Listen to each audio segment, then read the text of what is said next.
স্বার্থপর এই দুনিয়া, খোদার কসম কারোর জন্য থামে না, বড় স্বার্থপর।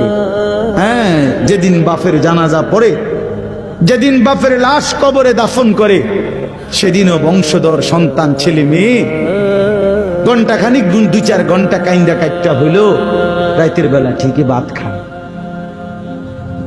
হ্যাঁ, পাশের ঘর থেকে খানা আনে, ওরা ঠিকই খায়। স্বার্থপর দুনিয়া, থামে না রে ভাই, থামে না দুনিয়া। ওই জন্য আমাদের কারোর জন্য থামবে না।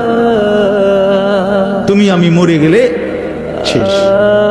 আবারও বলছি কথা, আমি মরে গেলে এরপরে পৃথিবী যত আধুনিকে হোক না কেন, আমার কি কথা বুঝছেন?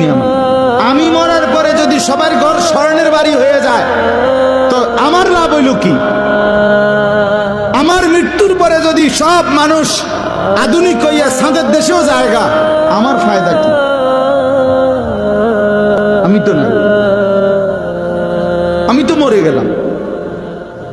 যে কবরে চলে গেল সে কি আর ফিরে আসবে?